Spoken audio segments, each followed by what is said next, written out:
Good morning, crafters. This is Eloise with Paperfire Studio near Austin, Texas.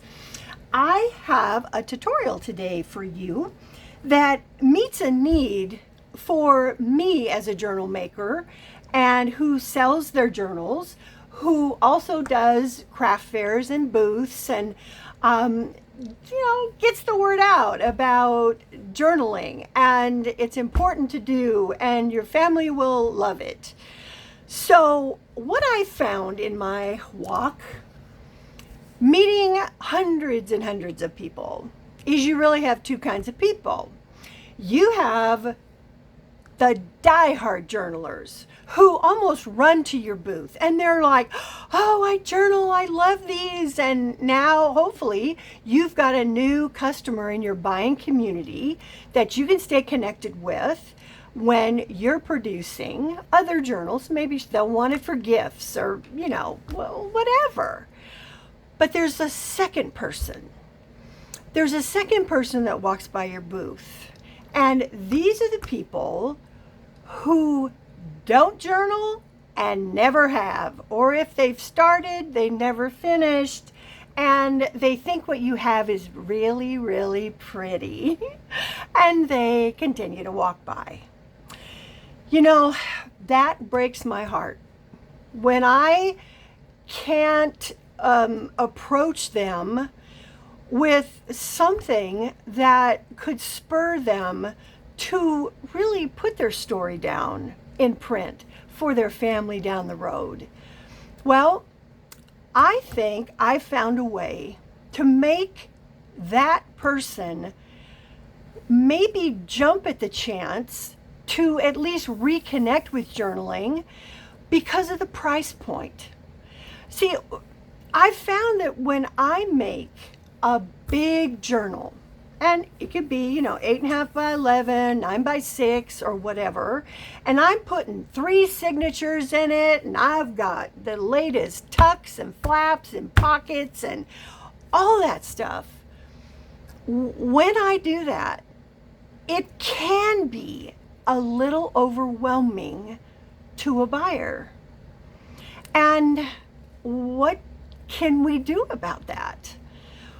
Well, I stumbled across a teacher teaching their kids how to make something called a slit book.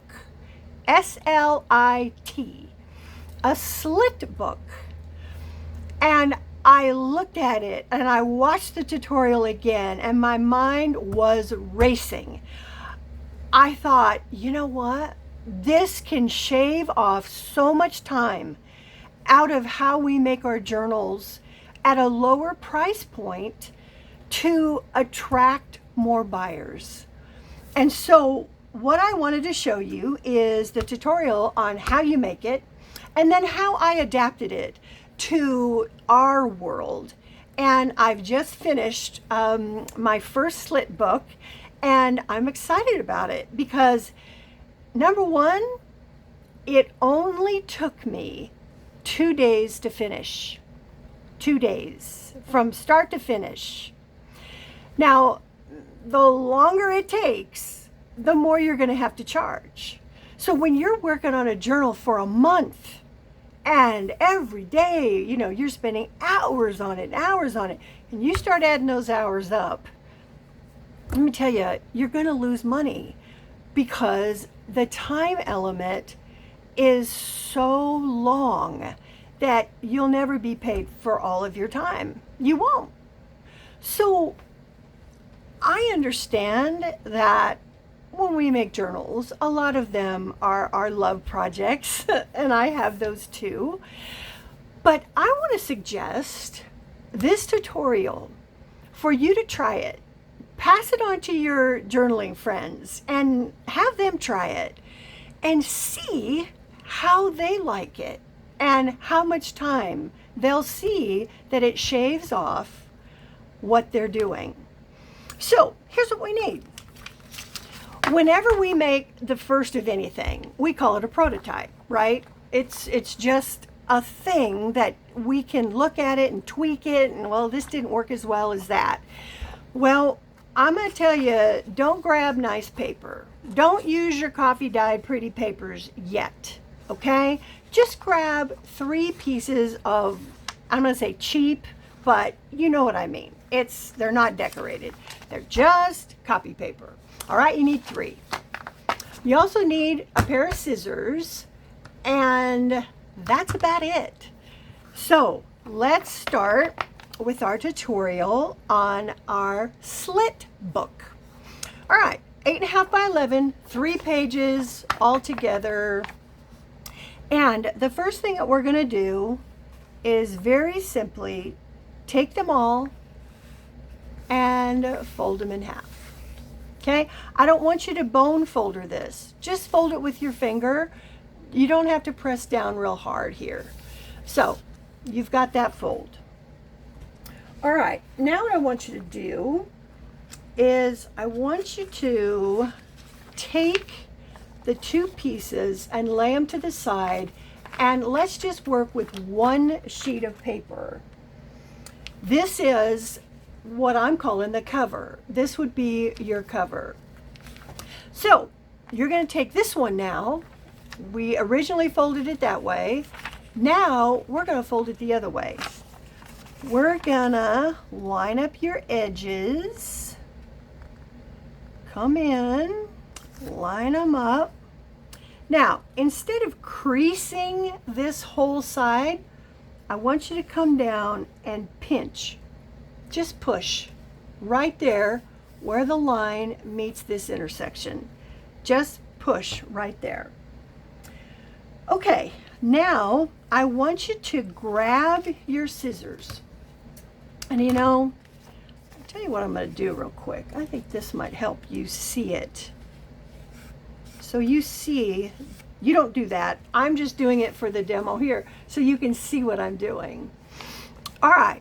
You're going to take your scissors, and I want you to notice how I'm holding the paper. This is for the cover. The open end is here. The closed end is here, where the loop is. I want that toward you. That's facing toward you. All right. You take your scissors, and you're going to eyeball right on that where you folded it. I want you to go halfway up and a little smidge. See what I did? I did just a little further than halfway. Okay? All right. Just lay that aside. That's your cover. All right? Let's take the 2 pages. Now, let me say a note real quick here. When I did my real journal, I added another page in here, and it worked just fine. So you don't have to be limited to 2 to make this work. I don't know what the maximum is. I don't know, because I just did 1 more. So I used 3 pages for this. But for the demo, we're going to keep going. Do the same thing. You're going to let me get this so you can see it. So you're gonna line these up again, these 2 pages. You're gonna pinch, which is the same thing that you did. Now I want you to turn the pages, and you're gonna cut the open end, this end, not the loop, not the fold, but what I'm calling the open end. You're going to cut this same way. Go up to half and an ooch and a little bit more. All right? Now, you grab your cover, set it down on your table, and now you're going to open this up, turn it towards you, and roll these edges into a barrel. Doesn't have to like, just get it to where it will roll like a barrel. That's what it should look like. Kind of funky looking. All right. You take that barrel in this hand, you open up your cover, and in slides that barrel. See the barrel coming through?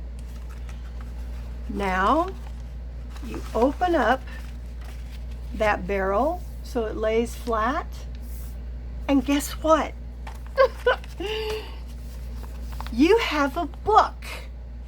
You have a book that's already together, and as you flip through, you're seeing how it all fit in there. I was kind of amazed when I looked at this. So here we go. And the last piece.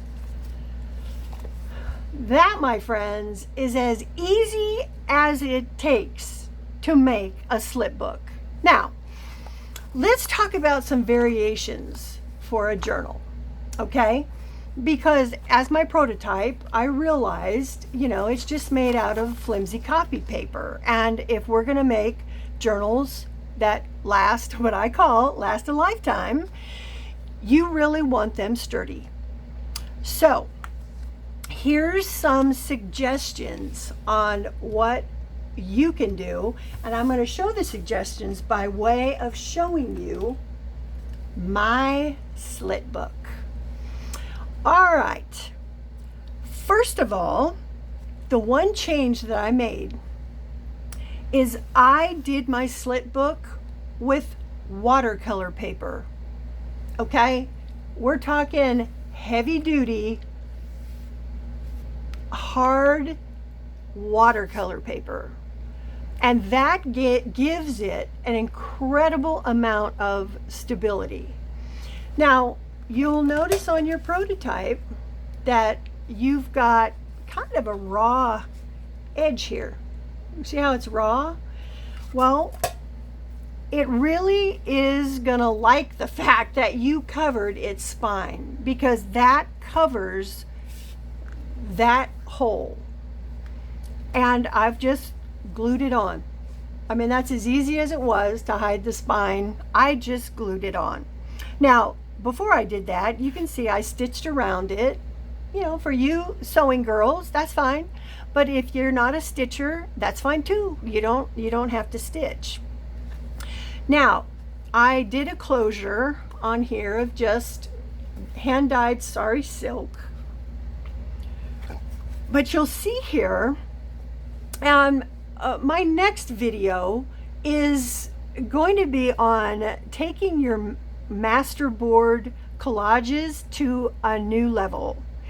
And this is part of that video, is how do we take our collage masterboards and add some impact to them. So that's coming in another video. But you can see here that the cover, I've added a row of lace, little button collage up at the top, did a little journal stamp there.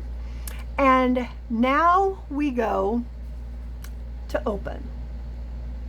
Now, here's a couple of things I learned, and it's going to be hard to show you on this video. But what I did for each of the pages, because you can roll this back up and take it apart, but what I did, and I'm going to show you with maybe with a pen here, is if this was a single sheet of paper, let's just say it's not in the book yet, I took my sewing machine and I stitched at the end of where I cut it, because I don't want this paper tearing, and the stitching here is gonna stop that. It gives it more stability. So maybe before you put all your pages together, you take them out one by one and just stitch, 2 or 3 stitches here. And even if you slow stitch, just get some thread in there to make this strong enough to hold the pages in your journal. Another thing that I noticed is that the slit on the cover for me was just a little tight, and it did affect how my pages were flowing as I opened them. So what I did, again, before I put it together, is I took my scissors and I made, and I'm going to try not to cut through the other pages, but I probably will. I just took and trimmed this just a little bit before I put the book together. And that gave it a little more wiggle room. Because as you decorate, you know your pages get thicker. So that was something else that I adapted. So let's, as we go through our slit book, and I'm going to tell you, this took me 2 days. 2 days to do it. And you'll notice the embellishing. It's not, world-renowned decorating in here. But I'm thinking about my buyer. And I want that non-journaler to look at this. And, there's tags that she can write on. I've got 3 set of tags here. Page open, another tag. Here I did a pocket with a couple of tags. Here's that piece of paper that I added. Remember I told you I went from 2 pages to 3? I added a really pretty coffee dyed paper in amongst my watercolor paper. And here's a side tuck with another tag. And then I did just some pretty pages. I don't want to overwhelm. So not every page, she could put a picture in here if she wanted. I even left one blank. This one, again, for another photo mat, that can work there. Here I've made a little booklet. You become what you believe. And in here is just 3 pages, all coffee dyed paper, on a really pretty cover, and stuck it in the belly band. And I didn't mention, on the spine, I did use felt. So it's a felted spine. So the belly band, I use felt as well. All right, next page. Here, I've done a paper flap for some private thought.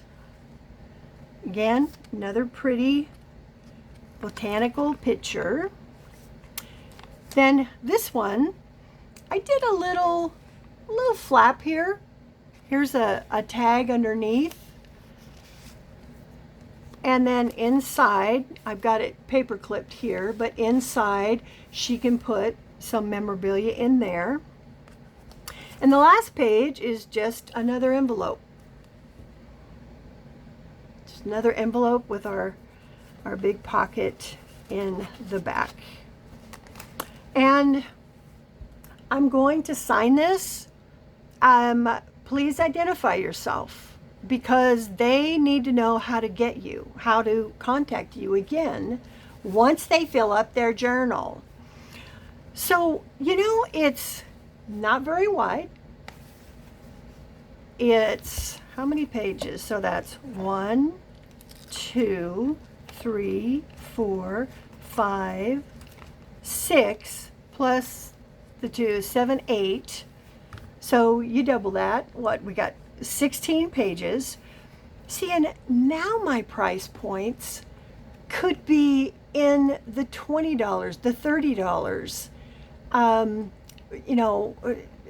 Do a little, you want to add some more antique ephemera in here, you can, go up in how much you charge, but I'm hoping that the Slit Book takes my journaling to a new level because it doesn't take as long.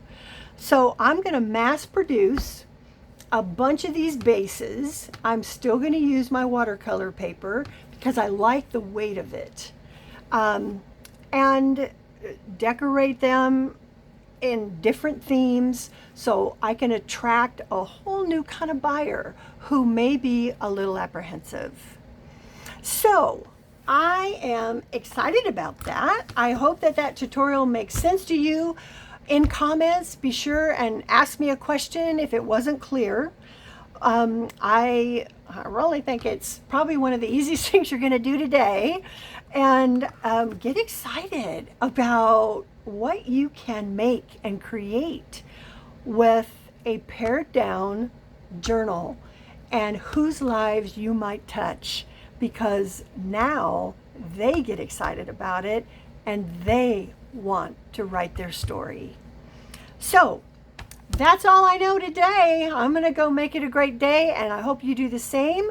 Watch out for my next video coming in a couple of days, and we're going to tackle a new way to look at your masterboard. So with that, I will leave you to go make it a great day. Thanks.